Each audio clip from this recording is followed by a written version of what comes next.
Hello everyone. In this video we would be talking about idioms and phrases. Firstly, let us learn the meaning and definition of an idiom.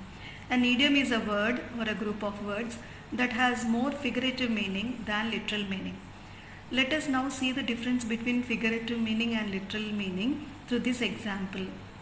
It costs an arm and a leg, which means expensive. She couldn't buy that piece of jewelry because it costs an arm and a leg. Here the phrase has got nothing to do with an arm or the leg of a person, which constitutes the literal meaning. The idiomatic expression, it costs an arm and a leg, suggests expensive, which is the figurative meaning. There is no logic behind it, and why this particular idiom has got that meaning, we cannot decipher or we cannot understand. It is just by convention. So, idioms are usually used in poetry, literary essays, stories, spoken language and creative writing. In formal communication, we don't use too many idiomatic expressions because most of the idioms are informal. So why should we study idioms? They add color to your writing.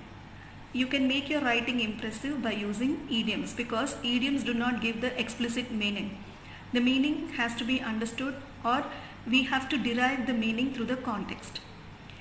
And it is also an interesting way of describing things, people and situations. Now let us look at some of the examples of idioms. Kick the bucket. The meaning of this phrase is to die. Usually we use this when somebody dies. He kicked the bucket. Here it doesn't literally mean that he has kicked the bucket. It indirectly means he is no more. And then we have an apple of one's eye, means someone who is very near and dear to us and who is quite lovable. She is the apple of my eye. We can use it in that way. And next one, it is raining cats and dogs. It means it is raining heavily. There is a story behind it. Actually, in the ancient times, people did not have the regular houses which are made of cement, brick and lime. They had only thatched roofs. So when it used to rain, the cats and dogs, they would hide in the attic of the house. If it rained heavily, they would fall down. So that is why this phrase has come into existence. When we say it is raining cats and dogs, it means that it is raining heavily. And the next one is 1 foot in the grave, which means someone who is very old. For example, somebody wants to be very adventurous, but then he is very old. I have put 1 foot in the grave and you are asking me to be adventurous. That could be an example for that. And then to burn midnight's oil is to work very hard. And alpha and omega means beginning and the end. He is unable to locate the alpha and omega of the case that he has taken up. The next one is to be on cloud 9. It means to be extremely happy. It doesn't literally mean that you are on cloud 9. It simply means you are extremely happy. And black and blue. The teacher bet the boy black and blue. Means the boy is badly bruised. And next one is to hit the nail on the head. It means to say something very clearly and perfectly. So there is no scope for further argument. She is a hard nut to crack. It means she is a very difficult person to handle. Next one is catch-22 situation. The meaning of this phrase is a difficult situation. There is a writer called Joseph Heller. He has written his novel Catch-22. So the protagonist is always in a difficult situation. So we call it as Catch-22 situation. It has become popular after his novel. Next one is on the war path. To pick a fight. Both the friends were on the war path. They were not on good terms with each other. Turn a blind eye means to ignore someone or something. Even though I was telling her not to go out, she turned a blind eye to my suggestion. So she ignored my suggestion. And then spill the beans means to reveal a secret. Butterflies in my stomach means nervous and anxious. When the teacher gave me some work, I had butterflies in my stomach. Right? So these are some of the examples of idioms.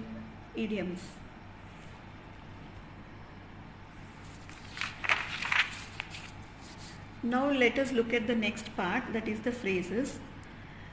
A phrase is a word or a group of words.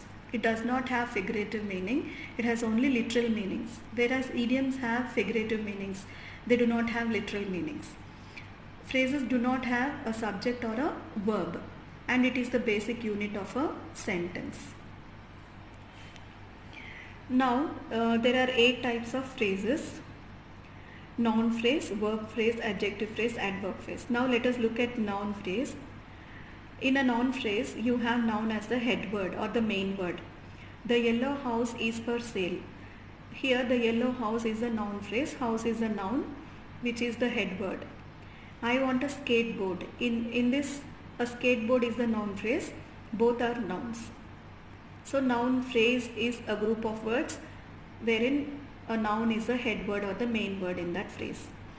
Now verb phrase. In a verb phrase, we have main verb and auxiliary verb. Example, we have been working since 9 a.m. Here, have been is the auxiliary verb and working is main verb. So, we have been working. Have been working is the verb phrase. Next one is adjective phrase. In an adjective phrase, you have an adjective as the head word. Example, the students were really bored with the film. The students were bored. Bored is the adjective here, really is an adverb. So these two words together, they form the adjective phrase. And next one is the adverb phrase. Adverb phrase, in an adverb phrase, you have an adverb as the head word or the main word. Example, he spoke very fast. How did he speak? He spoke very fast. So very fast is the adverb phrase. And then you have the prepositional phrase. In a prepositional phrase, we have a preposition and an object. That is the noun. Example, the window was behind a large brown sofa. Behind is the preposition here. Behind a large brown sofa is a prepositional phrase, and the object of this preposition is sofa, and the sofa is large brown, right? So preposition and the object together become the prepositional phrase. And then we have infinitive, to infinitive. Example, to err is human. To err means to make a mistake. Here to is not used as a preposition, it is used as an infinitive. Here there is no tense in this particular sentence. To it just gives us the meaning that to make mistakes is the human tendency. So it is called the to infinitive. And then gerund is a verb that looks as a noun. Example, swimming is his hobby. Swimming is not a verb here, but it is a noun. So one word also can be a phrase. Gerunds and infinitives are also called phrases. So these are the phrases that we have learned: noun phrase, verb phrase, adjective phrase, adverb phrase, prepositional phrase, infinitive, gerund. Okay, so let us talk about the other components in the next video.